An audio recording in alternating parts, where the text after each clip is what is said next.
Welcome to the Com Analytics channel. This is Boris Tizengauzen. Today is September 7th. Lots of important news. And in this episode, after Donald Trump's latest threats, Putin attacks Ukraine with a record number of drones. Russia is demanding that Ukraine be incorporated into Russia. And the Kremlin is preparing a new offensive. The US Department of War is changing priorities. Russia and China are no longer the main threats. And Putin may carry out another mobilization. And about how Ukrainian drones attacked two extremely important facilities in Russia last night. About this and more, there will be a lot of interesting things in today's episode. So, if this is your first time on this channel, subscribe so you don't miss the next episodes. And do you know what phrase I'll start this program with? We endlessly scold Comrade Stalin and, of course, for good reason. And yet I want to ask, who wrote 4 million denunciations? Here's this phrase of Sergei Davlotov. I recently subscribed to a couple of accounts that post videos of Russians being polled on the streets on various topics. So to speak, I subscribed exclusively from a medical point of view. And there are amazing moments, like a granny, a dandelion in a chip, in such a sweet, old woman's voice, saying that all of Ukraine needs to be wiped off the face of the earth along with the Ukrainians. Or this is the answer I came across. Some worker says that, Ukrainians are a brotherly people to us. But when I ask him why kill them then, he says, well, I guess that's how it should be. I'll show you a video now, where a Russian mother talks to her son, who was captured in Ukraine. Watch this video. Where's your card? The blast wave smashed it, quote.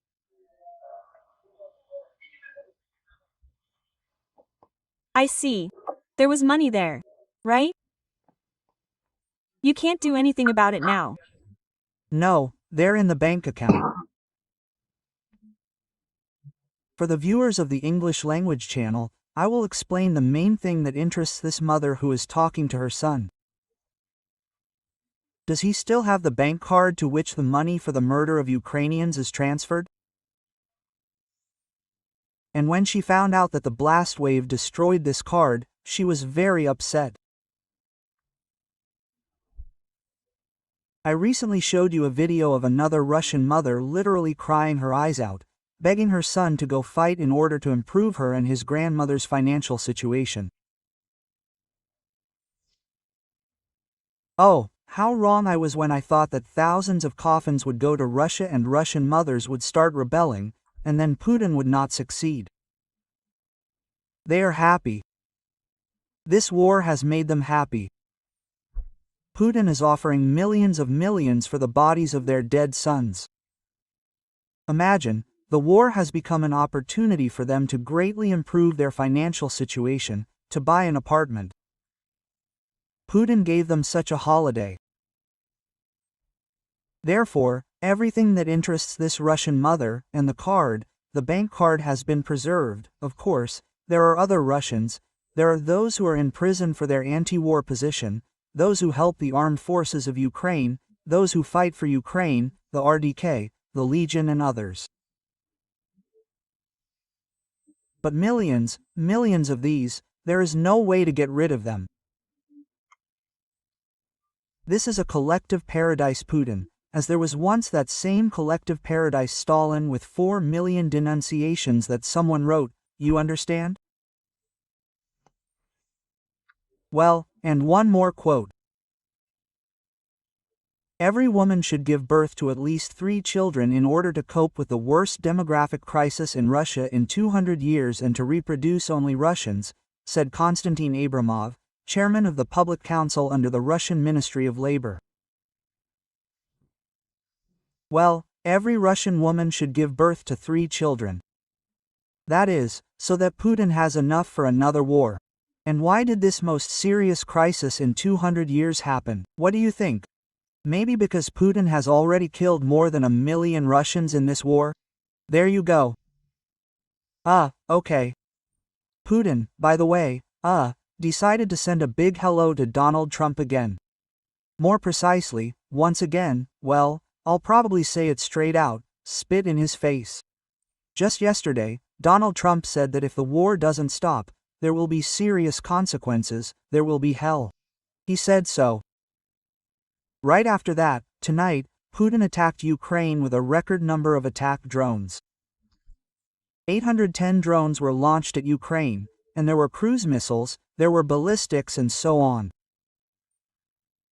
That is, in Kiev today it really was allowed and hit the cabinet building. Unfortunately, there were casualties. Among the dead in Kiev was a 32-year-old woman, her 2-month-old son. 2 months was this. My condolences to the families of the victims, the wounded a speedy recovery, attacked Kiev, Zaporozhye, Odessa, Kryvyi Rog, Kremenchuk, other cities of Ukraine tonight. 2. I have a child who is not 2 months old. That is, he was not even born yet, when Donald Trump already promised to do something with Putin, threatened Putin with some consequences.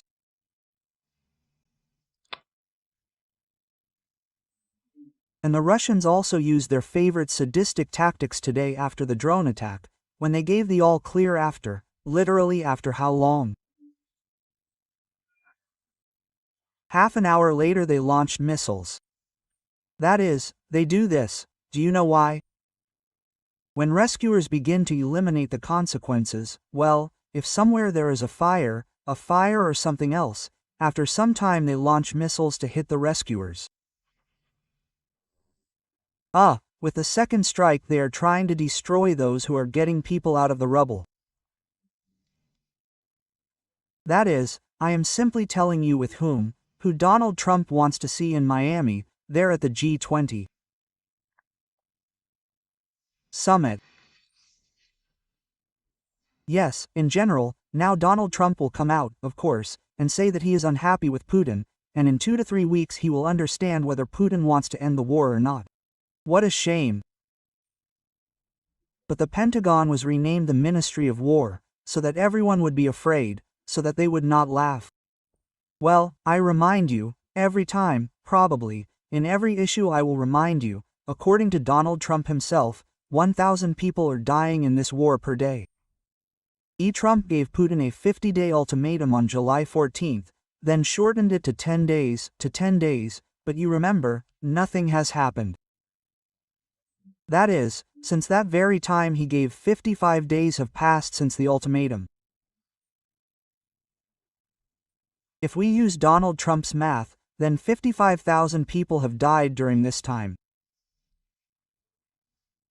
Well, that's according to Donald Trump's math. Well, probably, yes, we need to give Putin another note, a little bit more, and maybe not a little bit.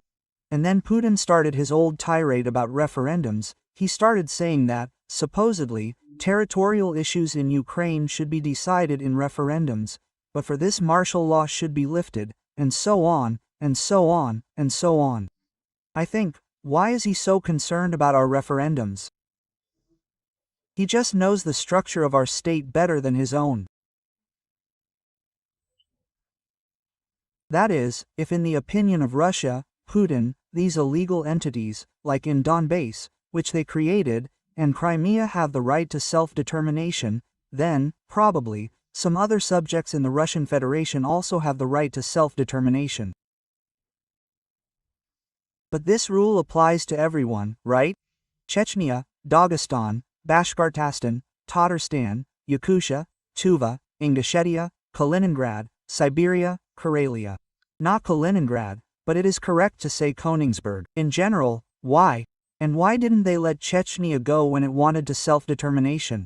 Why did they drench Chechnya in blood?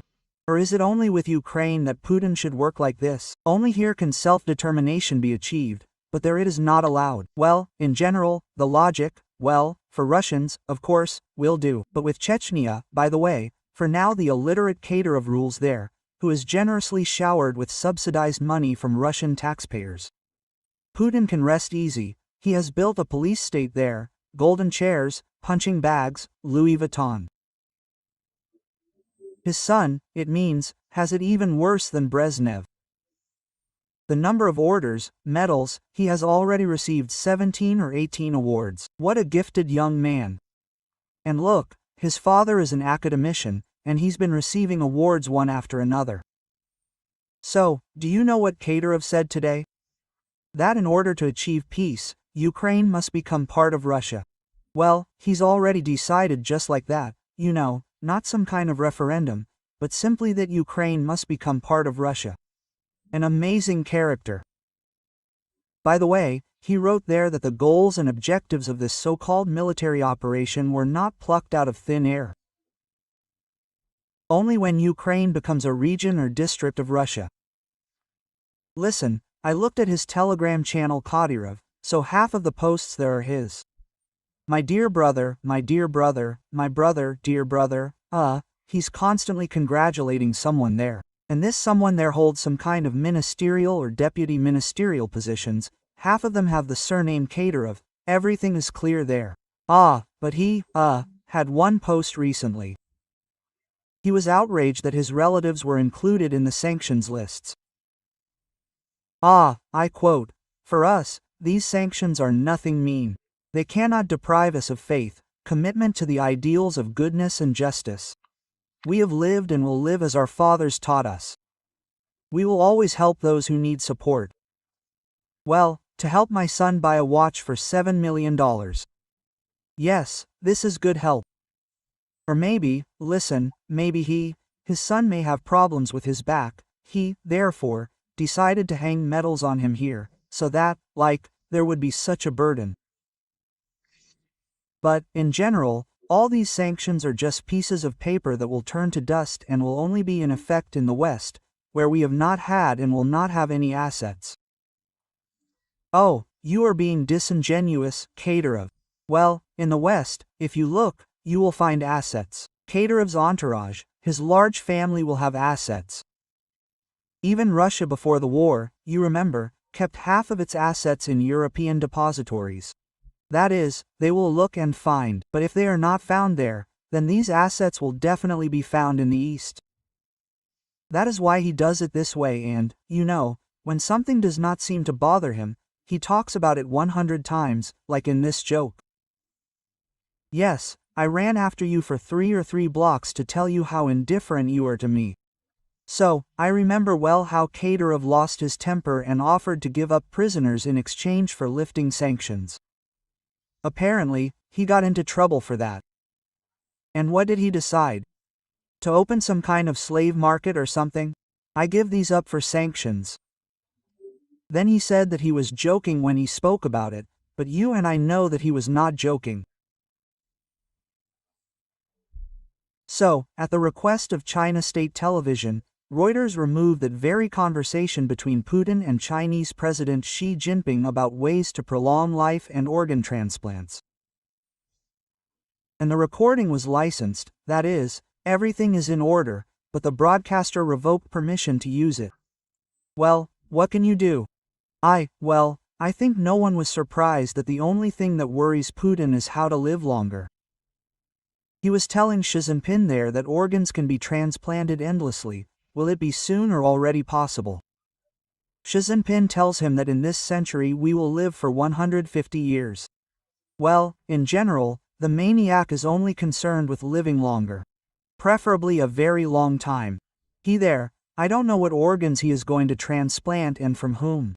In general, of course, it's surprising these attempts of the grandfather to rejuvenate himself, these heels, some kind of cheeks, for some reason he stuffed himself with Botox. All this speaks of a large number of complexes. That is, the dictator is terribly afraid of getting old. Scary, probably, he, thinks that old age is like old age equals infirmity, equals weakness, equals, therefore, the young people who are smiling at you now will bite you to death. Well, in general, a panicky unwillingness to grow old, wants to deceive nature. I hope they will transplant the liver from the drunk Medvedev, and he will croak right there on the operating table. And all of us, probably normal people, would like that. Well, Macron had a telephone conversation with the Prime Minister of India, shared with him the progress of the coalition of the willing. And I quote, "India and France share a common determination to achieve a just and lasting peace in Ukraine. Relying on our friendship, strategic partnership, we will continue to move forward together, paving the way to peace." Well, I remember these shots from China, by the way, when the Prime Minister of India, when the leader of China and when, therefore, the 1.5-meter geostrategist wanted in such a narrow circle, I think they understand that it was a coincidence. Well, okay, not they, specifically Putin screwed up in this war, but it so happened that the time of the spineless and indecisive has come. His spine would have been broken long ago, if there had been a desire, but they laughed because, phew, they got away with it. We thought they were going to get together and arm Ukraine. I'll be here with long-range weapons, hiding in the toilets in these underground places, in bunkers. But here it is. They even I remember how European leaders called Putin for some reason, more than once. I wonder what they wanted to hear from him. Yes, he attacked. Yes, I'm killing. What do you want from me?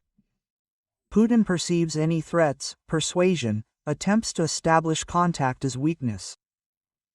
That is, you will keep calling, you will keep begging. The Pentagon wanted to reorient the strategy from containing Russia and China to internal threats. High-ranking Pentagon officials proposed making internal challenges and threats within the Western Hemisphere a priority for the United States instead of containing Russia and China.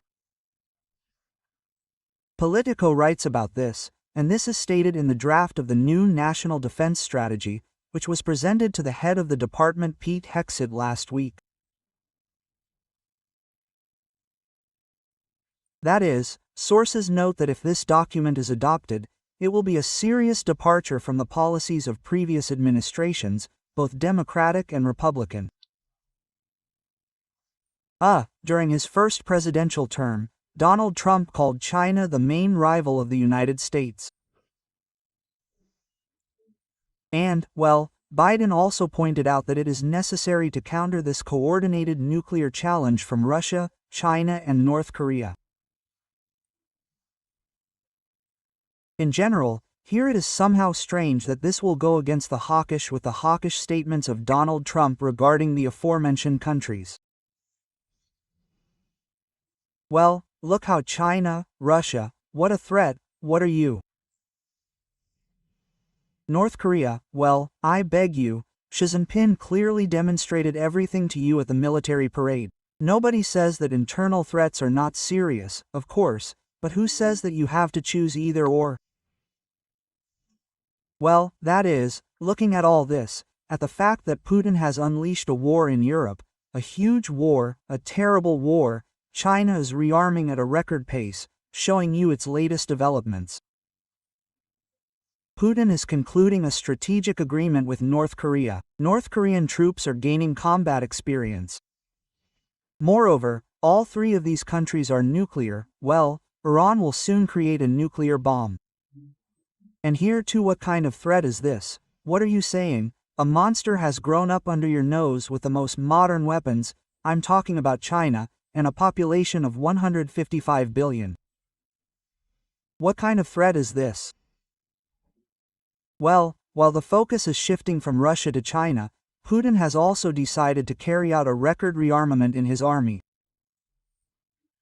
By the way, Chief of the main intelligence directorate Kirill Budanov said this, that Putin can mobilize and is preparing a large-scale rearmament worth more than $1 trillion. Well, they can announce mobilization because Putin has certain problems, but they are afraid of destabilization inside the country. For now, they are waiting. I think that all this preparation, the encapsulation of the information field, the shutdown of foreign services, this single national messenger that will monitor everyone and transmit all the information.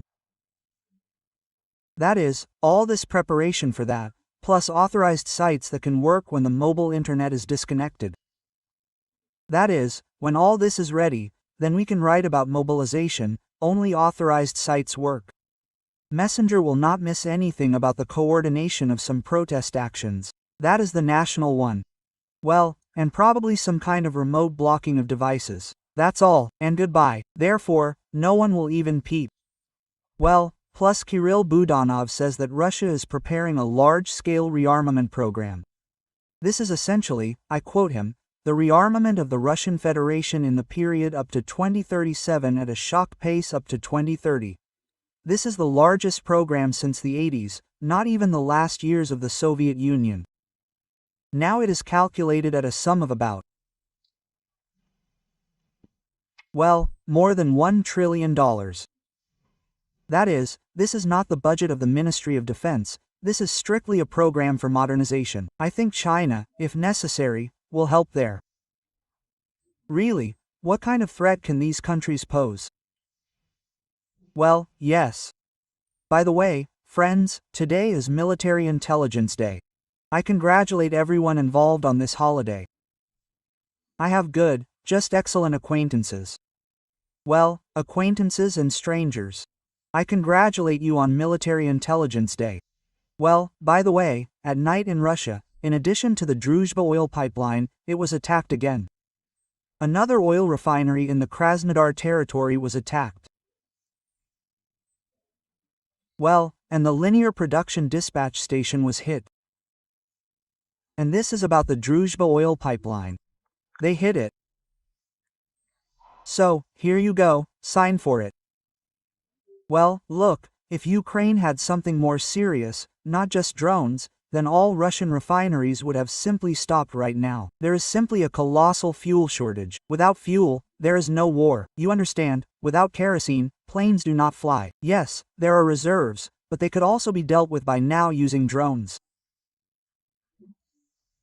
And here I still remember the previous administration with the unkind word of Joseph Biden, which forbade us, as soon as Ukraine began to very effectively hit refineries, they took out 10 refineries, I think, in half a month. By the way, immediately from the ministry, what is it called, War from the Pentagon said, asked, demanded not to hit Russian refineries. Well, and in some regions of Russia there is already a fuel shortage in occupied Crimea, for example. Putin, I'm telling you, Putin will return everything to the Soviet Union, don't worry, in the very beginning, only the chosen ones will drive cars.